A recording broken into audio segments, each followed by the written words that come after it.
Shalom, selamat pagi Bapak Ibu, anak-anak yang dikasih Tuhan. Selamat bertemu kembali di minggu pertama di bulan yang baru ini. Mari kita mau memberikan syukur kita kepada Tuhan. Kita mau bawa ucapan syukur kita yang terbaik bagi Tuhan pagi ini. Haleluya. Ini kerinduan kami Tuhan. Ini isi hati kami Tuhan. Engkau baik. Engkau sungguh baik bagi kami Tuhan.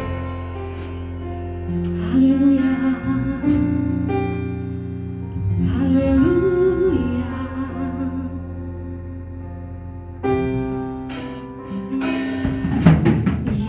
Yesus, kau sungguh baik. Yesus, namamu indah. Yesus, ku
nama Tuhan Yesus Kristus, terima kasih Tuhan, kami mengucap syukur untuk pagi hari yang indah Tuhan. Kau begitu baik, Kau begitu mengasihi kami, setiap jemaat-Mu Tuhan Yesus. Sehingga sampai saat ini Tuhan, kami semua boleh dalam kesehatan, kekuatan yang Kau berikan bagi kami, bahkan kami semua diberkati oleh Engkau Tuhan. Terima kasih Bapa, dan pagi hari ini Tuhan kami rindu untuk mendengar suara-Mu Tuhan. Berbicaralah bagi kami, pakai hamba-Mu Tuhan, urapi dengan urapan-Mu yang baru Tuhan. Sehingga firman yang disampaikan pagi hari ini Tuhan menjadi sesuatu bagi kami Tuhan, kekuatan yang baru bagi kami Tuhan. Kami semua boleh diberkati, jemaat Tuhan dimanapun berada Tuhan. Kami boleh diberkati oleh Engkau Tuhan melalui firman-Mu pagi hari ini Tuhan Yesus. Tuhan, kami semua mau siapkan tanah hati kami yang terbaik Tuhan, untuk ditaburi oleh kebenaran firman-Mu pagi hari ini Tuhan Yesus. Sekali lagi kami berdoa, biar Engkau saja yang memberkati setiap kami, berkati hamba-Mu, hanya dalam nama-Mu Tuhan Yesus. Haleluya. Amin. Shalom. Memberi untuk menerima kelimpahan. Lukas pasal yang ke-6 ayat 38. Lukas pasal 6 ayat 38. Kita akan baca. Berilah dan kamu akan diberi. Suatu takaran yang baik, yang dipadatkan, yang digoncang dan yang tumpah keluar akan dicurahkan ke dalam ribaanmu. Sebab ukuran yang kamu pakai untuk mengukur akan diukurkan kepadamu. Bapak, Ibu, saudara-saudari yang dikasihi oleh Tuhan, memberitakan tentang hal memberi di tengah situasi dunia seperti hari ini bukanlah sesuatu hal yang populer. Tetapi bagi saya secara pribadi, memberitakan firman Tuhan ini karena kita bisa menguji akan kebenaran firman Tuhan. Mengapa saya katakan demikian? Hari-hari ini dunia pendidikan tidak berjalan sebagaimana seharusnya. Demikian juga dengan dunia kerja, dunia perdagangan, dunia pariwisata, dan apa yang disebut dengan dunia yang ada di dunia ini yang sedang terdampak oleh akibat wabah yang sedang terjadi. Saudara yang dikasih oleh Tuhan, firman Tuhan yang kita baru saja baca ini, yang mengatakannya adalah Tuhan Yesus sendiri. Tuhan Yesus mengajar murid-muridnya. Dan Tuhan Yesus ketika menyampaikan berita firman Tuhan ini, bukan karena sedang menghadapi satu situasi atau kondisi tertentu. Tetapi Tuhan sedang mengajarkan kepada kita, yaitu kepada orang-orang yang murid-muridnya, yaitu suatu perintah untuk memberi.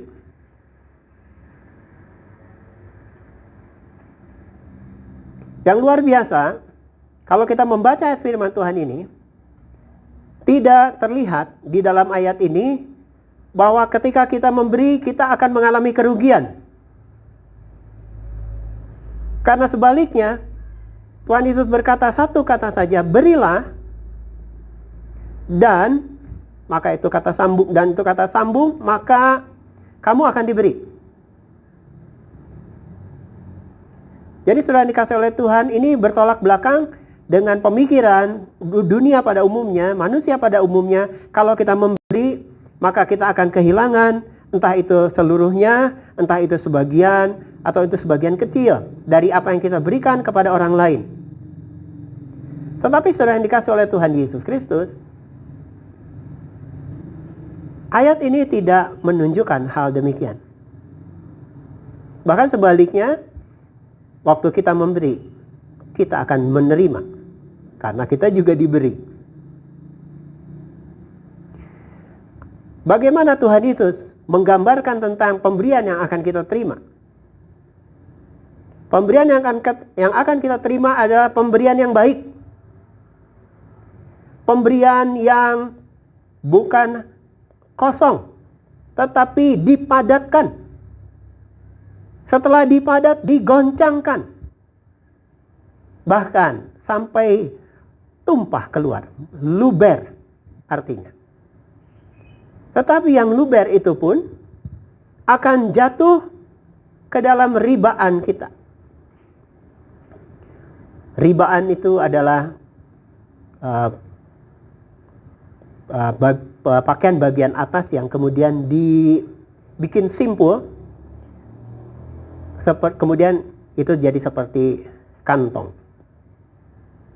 Sehingga dengan kata lain, tidak ada dari apa yang akan kita terima setelah kita memberi, kemudian itu akan menjadi terbuang dengan sia-sia. Dan itu artinya kita lebih daripada cukup. Karena kalau sampai luber keluar, berarti itu namanya kelimpahan. Bapak Ibu yang dikasihi oleh Tuhan, apakah kita tidak menyadari akan berita firman Tuhan ini yang Tuhan Yesus sudah sampaikan ribuan tahun yang lalu tentang hal memberi? Adakah di situasi seperti hari-hari ini justru kita menjadi cemas, menjadi takut, menjadi khawatir karena pemasukan kita tidak seperti biasanya? Karena banyak usaha yang ditutup ini dan itu, harusnya kita menerima, tidak menerima. Harusnya kita bisa menerima 10, yang kita terima mungkin setengahnya, atau bahkan kurang daripada itu. Lalu saudara yang dikasihi oleh Tuhan, ketika semuanya serba kurang, kemudian ketika semuanya serba terbatas, lalu apabila kita sama seperti orang-orang, ya banyak yang mendengar pengajaran Tuhan Yesus pada waktu itu, mendengar firman Tuhan dari Tuhan Yesus mengatakan berilah, apakah kita akan menuruti apa yang Tuhan Yesus katakan? Jawabannya bisa ya, bisa tidak. Yang iya berarti yang mau taat kepada Tuhan Yesus. Sekali lagi, perintah untuk memberi tidak disampaikan berdasarkan situasi atau kondisi yang sedang kita hadapi. Tetapi perintah memberi memang perintah yang diberikan oleh Tuhan Yesus kepada para pendengarnya, khususnya murid-muridnya pada waktu itu. Jadi saudara-saudara yang dikasihi oleh Tuhan, jangan menjadikan situasi atau keadaan untuk kita berhenti memberi. Mungkin betul jumlahnya lebih berkurang daripada biasanya yang kita harus kembalikan, yang kita harus berikan kepada orang lain.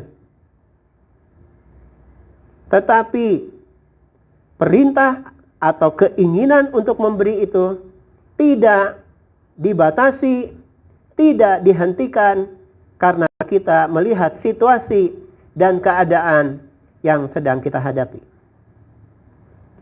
Berarti dengan kata lain, saudara yang dikasihi oleh Tuhan Yesus Kristus, takaran yang baik, takaran yang dipadatkan, takaran yang digoncang, takaran yang sampai luber keluar, itu pun akan terjadi kepada kita di tengah situasi, kondisi seperti hari ini. Jadi pastikan Bapak Ibu yang dikasihi oleh Tuhan Yesus Kristus, bahwa tidak ada seorang pun di antara kita yang berhenti untuk memberi. Mengapa kita jangan berhenti untuk memberi? Saudara yang dikasihi oleh Tuhan, bayangkan jika Allah Bapa yang kita percaya, yang kita sembah, di dalam Tuhan kita Yesus Kristus berhenti menunjukkan kemurahannya di dalam kehidupan kita. Apa yang terjadi dengan kehidupan kita? Saudara, saya rasa kita akan sangat-sangat menderita apabila Allah berhenti menunjukkan kemurahannya kepada kita. Sebab firman Tuhan mengatakan, hendaklah kamu murah hati, sama seperti Bapamu adalah murah hati. Saudara yang dikasihi oleh Tuhan, di tengah situasi seperti hari-hari ini, kiranya kemurahan hati kita tidak menjadi berhenti. Karena kita tidak juga pernah berhenti menerima kemurahan demi kemurahan Allah di dalam kehidupan kita. Yang harus berhenti adalah ketika kita menghitung semuanya dengan nominal, dengan berapa jumlah yang akan kita berikan. Berhentilah untuk berhitung. Tetapi tetap milikilah hati yang murah hati. Kita sudah belajar bahwa nominal itu tidak menjadi ukuran Allah menerima persembahan atau pemberian kita. Seorang janda yang miskin memberikan hanya 2 peser saja dari seluruh apa yang dia punya. Dengan kata lain, dia tidak tahu besok mau makan apa. Saudara, suatu contoh yang sangat ekstrim. Tetapi ketika itu diberikan di rumah perbendaharaan dan Tuhan Yesus melihatnya, Tuhan Yesus langsung berkata, dari semua yang memberi dalam jumlah yang besar, sesungguhnya adalah wanita janda itu. Bapak Ibu yang dikasihi oleh Tuhan, sekali lagi pastikan, jangan kita kehilangan hati untuk memberi. Jangan kita kehilangan kemurahan hati. Mengapa? Bagaimana bisa? Pasti bisa. Karena pandangan kita tujukan kepada Tuhan Yesus. Dan kalau kita menerima firman Yesus, maka kita menerima juga Bapa bersama-sama dengan kita. Saudara yang dikasihi oleh Tuhan, di dalam Alkitab dikisahkan tentang seorang yang baru turun dari Yeriko. Lalu dia dirampok habis-habisan. Orang-orang yang melihat tidak mau menolong. Lalu ada seorang yang dianggap sebagai orang yang tidak mengenal Allah.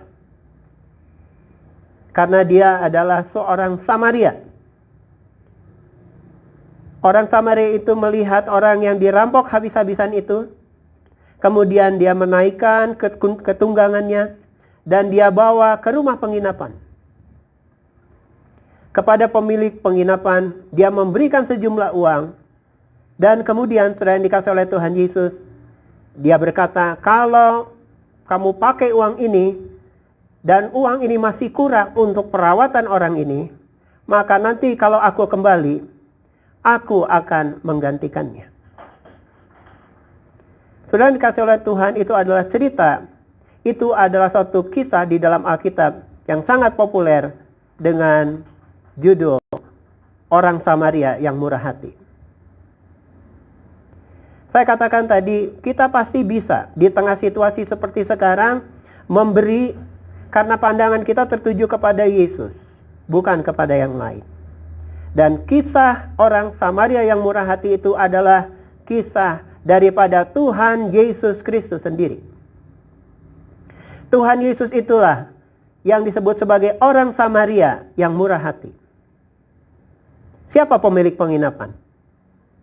Pemilik penginapan itu adalah gereja Tuhan. Sebelum Tuhan Yesus pergi meninggalkan gerejanya, sebelum dia naik ke surga, dia telah memperlengkapi gerejanya secara cukup untuk memulihkan kondisi situasi yang sedang mengalami babak belur yang dialami oleh seorang yang turun dari Yeriko. Gereja telah diperlengkapi sedemikian rupa oleh Tuhan Yesus. Tanggung jawab gereja adalah gereja harus memberikan apa yang telah mereka terima daripada Tuhan Yesus dan tidak menahan-nahan apa yang Tuhan sudah berikan buat gereja. Saudara yang dikasihi oleh Tuhan, demikian Kalau gereja kita, gereja itu berarti kita, jemaat Tuhan. Kalau kita sebagai jemaat, kita sebagai gereja, dengan tekun memberikan apa yang kita sudah terima daripada Tuhan. Ketika Tuhan Yesus datang untuk kedua kalinya, Tuhan akan menggantikan apa yang sudah diberikan, sudah dilakukan, sudah dibelanjakan oleh gereja, oleh jemaat, kepada orang-orang yang babak belur, mungkin nyaris mati, karena berbagai situasi dan keadaan. Bisa jadi orang babak belur karena ekonominya mengalami guncangan. Bisa jadi orang babak belur karena dosa dan kesalahan yang diperbuatnya dalam hidupnya. Bisa jadi orang babak belur karena kesehatannya terganggu. Bisa jadi orang babak belur karena rumah tangganya mengalami guncangan. Suami, istri, di tengah-tengah di ambang perceraian. Anak-anak menjadi korban daripada perceraian. Saudara yang dikasihi oleh Tuhan, apa yang kita lakukan sebagai gereja? Apa yang kita lakukan sebagai jemaat? Apakah kita berhenti untuk memberi? Apakah kita berhenti untuk menunjukkan kemurahan? Yang saya yakin sesungguhnya kita tidak akan pernah kekurangan apapun juga. Karena Tuhan Yesus tadi mengatakan, ketika kita memberi, sesungguhnya kita juga diberi suatu takaran yang baik. Sesuatu yang dipadatkan, takaran yang digoncang, bahkan berlimpah keluar. Dan itu pun tidak terbuang dengan sia-sia. Bapak, Ibu, saudara-saudara yang dikasihi oleh Tuhan, yang memberikan kepada kita mandat, yang memberikan kepada kita perintah untuk memberi, adalah berasal daripada Tuhan kita, Yesus Kristus sendiri. Saudara yang dikasihi oleh Tuhan, gereja mula-mula, kalau kita membaca di dalam Kisah Rasul pasalnya yang kedua, ayatnya yang ke-41 dan seterusnya, cara hidup jemaat yang pertama. Orang-orang yang menerima perkataannya itu memberi diri dibaptis, dan pada hari itu jumlah mereka bertambah kira-kira 3.000 jiwa. Mereka bertekun dalam pengajaran rasul-rasul dan dalam persekutuan, dan mereka selalu berkumpul untuk memecah roti dan berdoa. Maka ketakutanlah mereka semua, sedang rasul-rasul itu mengadakan banyak mujizat dan tanda-tanda. Dan semua orang yang telah menjadi percaya tetap bersatu, dan segala kepunyaan mereka adalah kepunyaan bersama. Dan selalu ada dari mereka yang menjual harta miliknya, lalu membagi-bagikannya kepada semua orang sesuai dengan keperluan masing-masing. Dengan bertekun dan dengan sehati mereka berkumpul tiap-tiap hari dalam bait Allah. Mereka memecah roti di rumah masing-masing secara bergilir, dan makan bersama-sama dengan gembira dan dengan tulus hati, sambil memuji Allah. Dan mereka disukai semua orang. Dan tiap-tiap hari Tuhan menambah jumlah mereka dengan orang yang diselamatkan. Pada ayatnya yang ke-45, dikatakan saudara, ayat yang ke-44 dan 45, bagian akhir, dan segala kepunyaan mereka adalah kepunyaan bersama. Dan selalu ada dari mereka yang menjual harta miliknya, lalu memberi, lalu membagikannya kepada semua orang sesuai dengan keperluan masing-masing. Ayat ini masih banyak diperdebatkan, tetapi saya mau melihat sedikit latar belakangnya. Tidak mungkin jemaat di gereja mula-mula dapat melakukan hal ini tanpa terlebih dahulu diajar oleh Tuhan Yesus. Saya sudah katakan tadi, kita pasti bisa memberi di tengah situasi seperti ini kalau kita melihat kepada Tuhan Yesus. Tidak mungkin jemaat ini dapat memberi dapat bahkan menjual harta miliknya, membagi-bagikan, memberi kepada semua orang sesuai dengan keperluan masing-masing. Kalau sebelumnya mereka tidak terlebih dahulu diajar oleh Tuhan Yesus. Tidak ada yang baik dari diri kita, Bapak Ibu yang dikasihi oleh Tuhan. Yang baik, yang sempurna itu datangnya daripada Tuhan Yesus. Apa yang baik yang dilakukan oleh gereja, semuanya berasal daripada Tuhan Yesus. Karena itu, jemaat mula-mula, mereka dapat mempraktekkan hal memberi, hal berkorban, lebih daripada yang bisa dipikirkan oleh manusia modern pada zaman ini.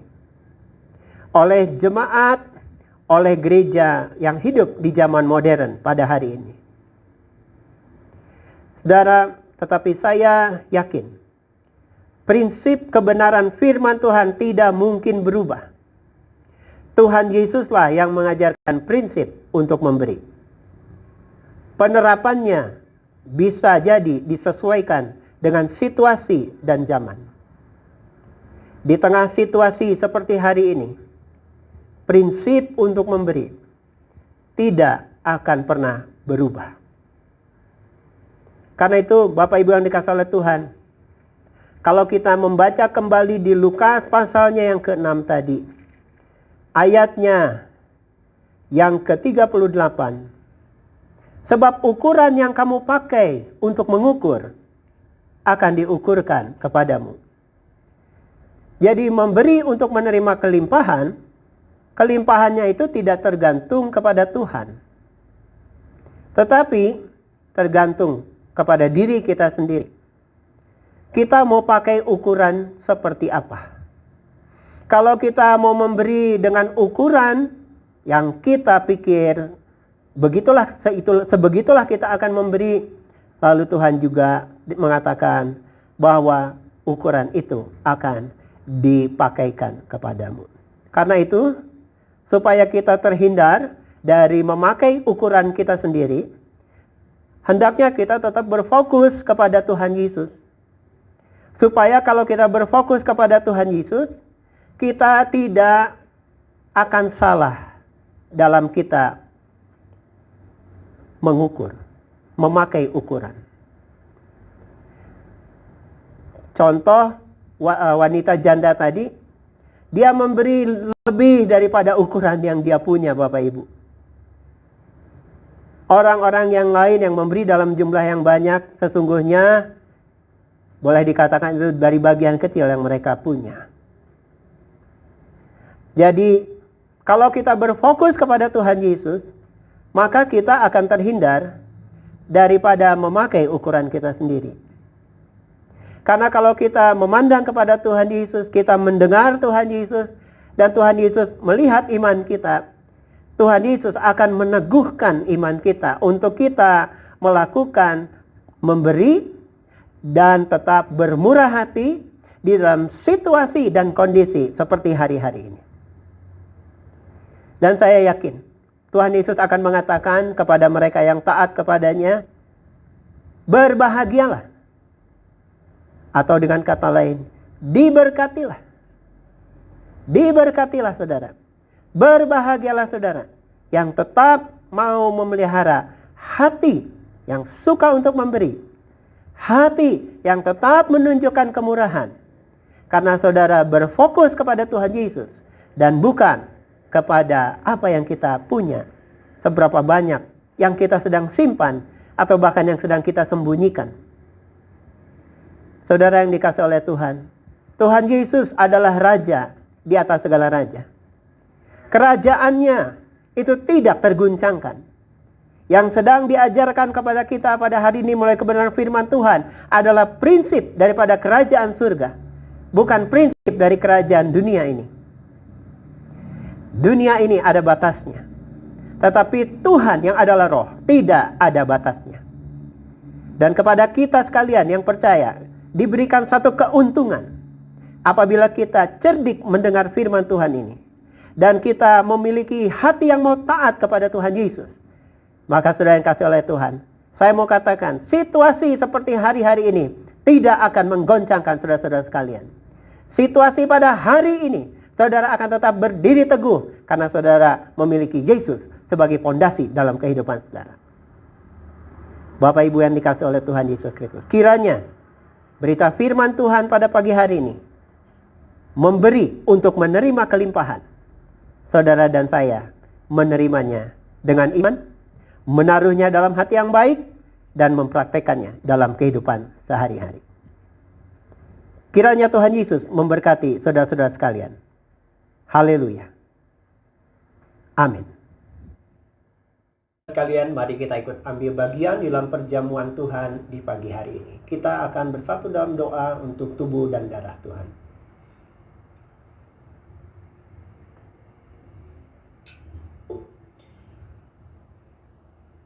Mari kita berdoa. Di dalam nama Bapa, Putra, dan Roh Kudus, yaitu di dalam nama berkat Tuhan kami Yesus Kristus, setiap roti dan anggur yang ada di tangan semua jemaat, dimanapun mereka saat ini berada, hamba berdoa Tuhan oleh kuasa Roh Kudus, roti dan anggur ditahirkan. Dan kami percaya bahwa kuasa Tuhan menyertai perjamuan Tuhan yang akan kami laksanakan di pagi hari yang indah ini. Terima kasih ya Bapa, dalam nama Tuhan Yesus Kristus kami berdoa dan kami mengucap syukur. Amin.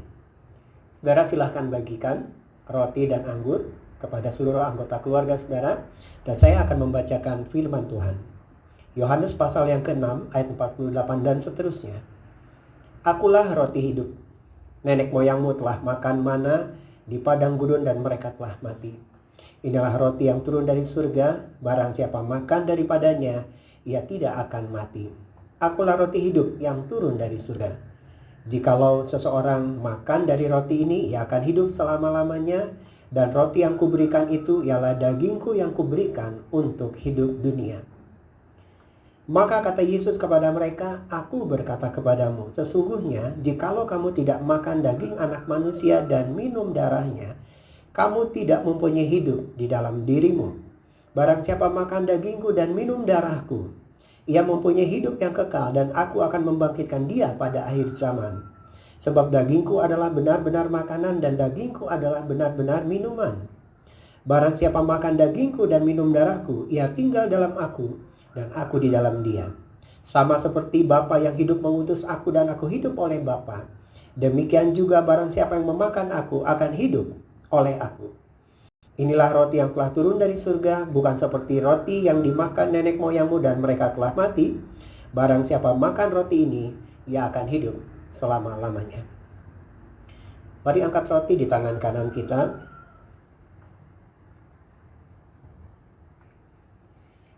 Dengarkanlah firman Tuhan.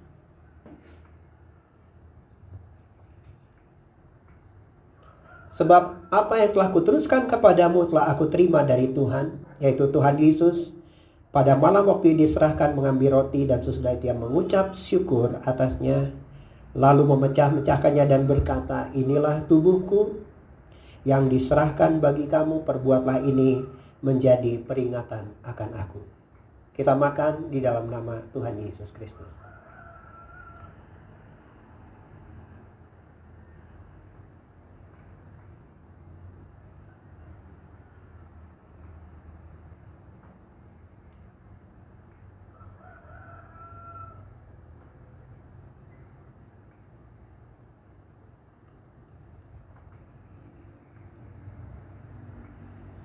Kita angkat cawan di tangan kanan kita. Demikian juga ia mengambil cawan sesudah makan lalu berkata, cawan ini adalah perjanjian baru yang dimeteraikan oleh darahku. Perbuatlah ini setiap kali kamu meminumnya menjadi peringatan akan aku. Sebab setiap kali kamu makan roti ini dan minum dari cawan ini, kamu memberitakan kematian Tuhan sampai ia datang. Mari kita minum dalam nama Tuhan Yesus.